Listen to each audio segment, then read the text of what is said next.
Hi, it's Mark Spencer from Ripple Training here with some quick tips on how to use the passages transition in the collection of Ripple timelines. Before we dive in, I want to make sure that you know if you apply any of the Ripple timelines transitions in Final Cut Pro 10, in the viewer there'll be two buttons at the bottom. The Watch Tutorial button will bring you to this tutorial you're watching right now, but this Help button will bring you to a list of overview tutorials with a lot of good tips about things like making freeze frames for these transitions or how to work with drop zones and things like that. So definitely check that out. With that said, let's dive into talking about this specific passages transition. All right, so here we are in Final Cut Pro 10. I'm in the transitions browser. I have the Ripple timeline selected, and here is the passage transition. This transition is a little different than all the rest. It's unique in that the layout of the different drop zones and transitions are actually in 3D space. Many of these transitions, in fact, all of them employ 3D space for the camera moves, but this is the only one where each of the individual clips that you use, either drop zones or transitions, can be laid out in different ways in 3D space.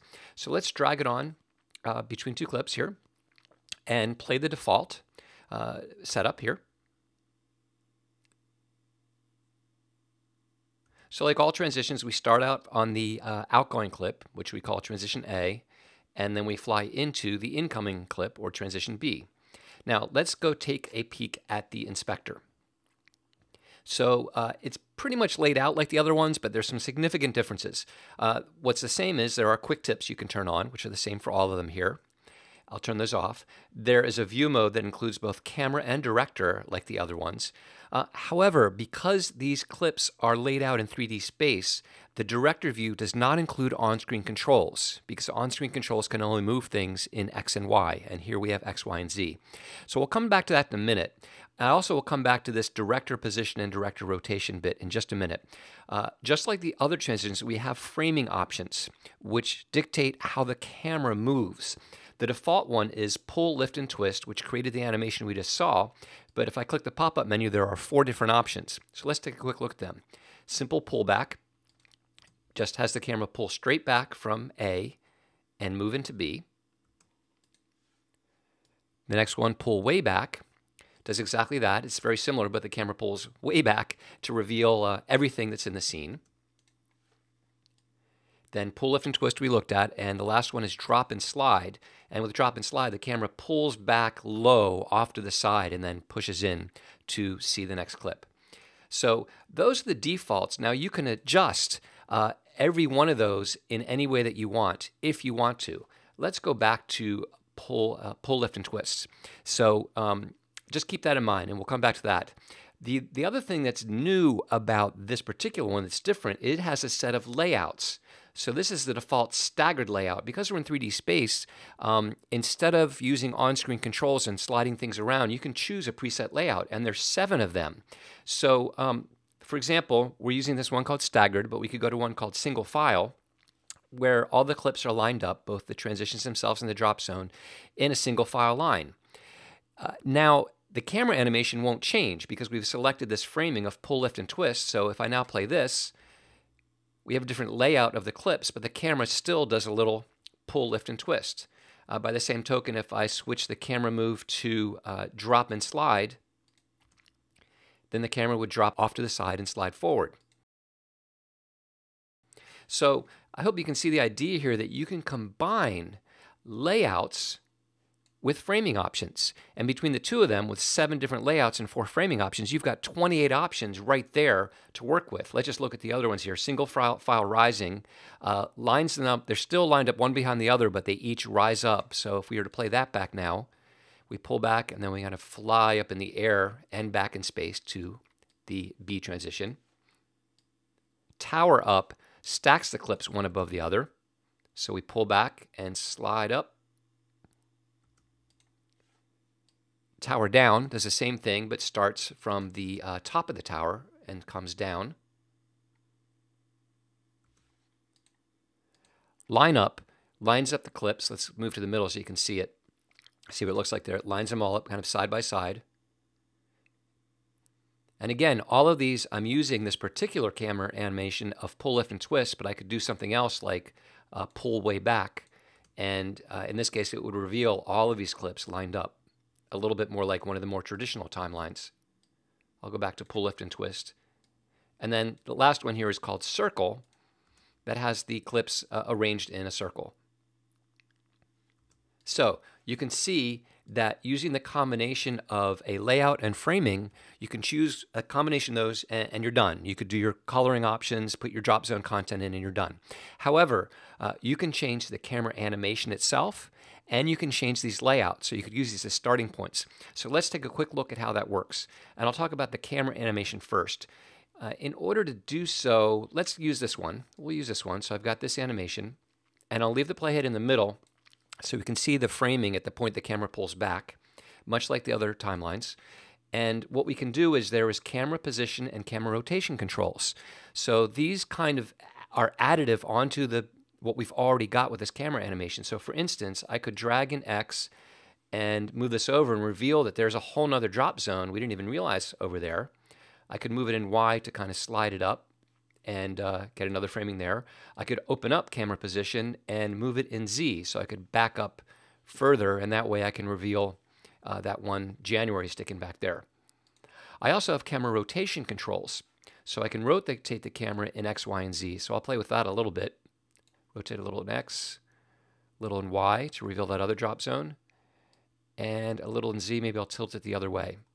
So you can see by using these in combination with each other, you can create a different camera framing when it pulls back before it moves into the next one. So now that I've adjusted those, if we play that back, it still does a pull, lift, and twist type of animation, but the framing that it hits when it pulls back is customized by what we just did. And you can do that with any of these layouts. So that's one thing to know. And I'm going to come back to this path offset in a little bit here so you can see that works. Actually, let's go ahead and do that right now. Let's do a layout of a single file and play that through. We've got our adjusted animation here because it remembers what we did with our adjustment. So it kind of comes back on an angle instead of straight forward. If we want to clear that out, we could always go back to this camera position and set this back to 0. And set these camera rotations back to 0 as well. And the reason it curves now is because I have this pull, lift, and twist animation. But let's say I'll do a simple pullback.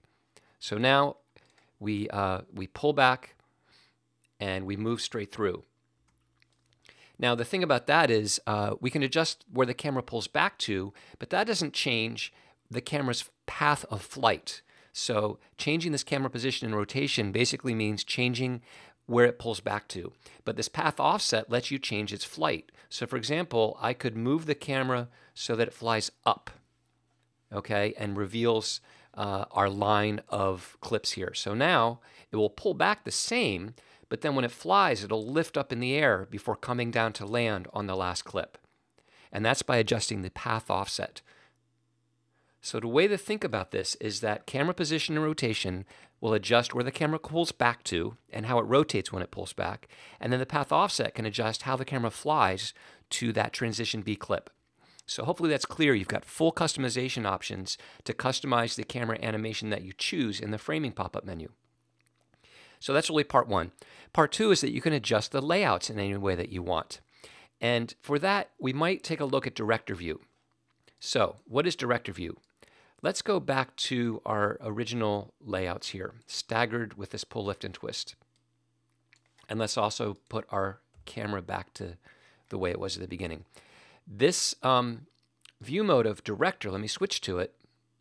What it does, it allows you to see the whole scene, basically. Some of these animations, you really can't see everything because the clips are being hidden by each other.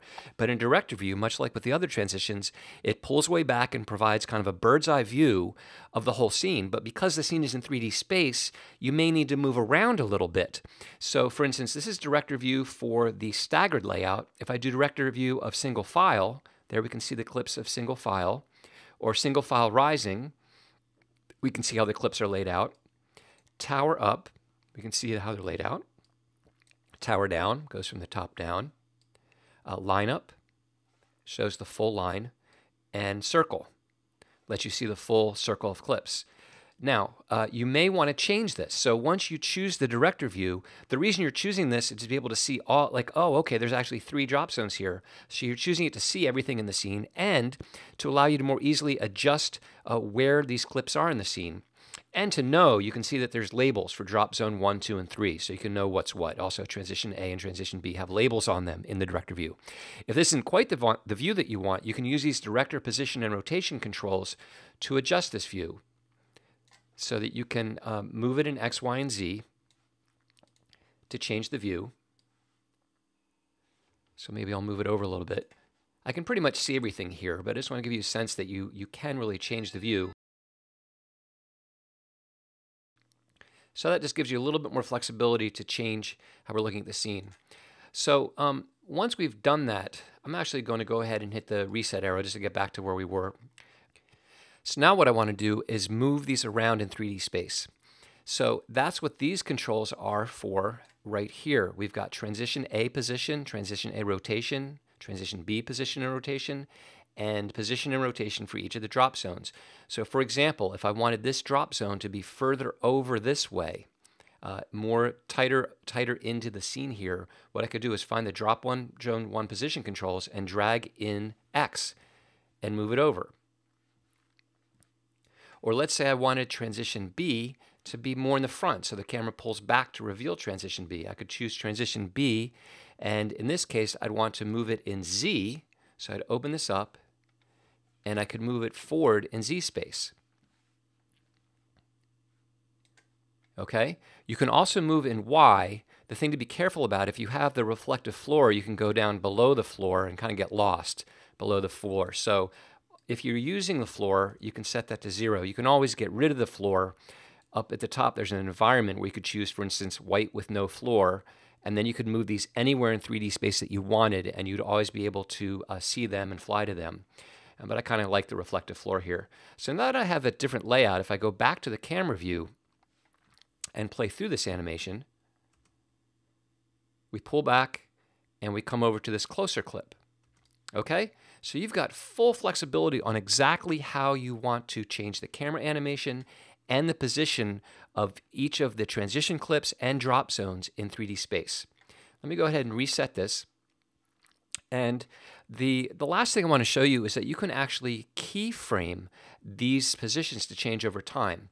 So for example, if I change the layout to be this single file view, and we'll play through it to see what it looks like here. So I've got that flight that I like, but let's say when the camera pulls out, I would like this back clip to slide out to the side. So one option, I know that back clip is transition B. I could just go ahead and drag in X and slide it out. I'm not setting any keyframes, I'm not creating animation, I'm just changing its position. So now when I play this, I pull back and I go over there because that's where it is. So that's one option, but let's look at another. I'm going to set it back to 0. And instead, what I'm going to do is have the camera pull out, and at this point I want it to slide out. So I'm going to set a keyframe for the transition B position, then move forward in time a little bit, maybe about to here, and now I'm going to drag left in the transition B position X value field to slide it out. So now if I play this back, the camera pulls back, the clip slides out, and we fly over to it. So hopefully this will give you a couple of ideas about how you can modify the camera animation and the flight of the camera and how you can organize and lay these things out in 3D space. The rest of the controls are pretty straightforward. You can choose a frame. There are rounded quarters by default. Let's go back so you can actually see everything here. I'll reset this, and so we're kind of back in this staggered view. And let's back up a little bit just so we can see everything right there. So in terms of sort of formatting stuff, we've got rounded corners, no frames at all, so it's the full area of the clip, or a simple frame, a simple white frame. In that case, you can choose a color for the frame. There's also an edge color, which has no effect at all. I'll pull that out. You won't see that in the final. And there is text. You can turn the text on or off. You can choose a color for the text. And you can resize all the text at once.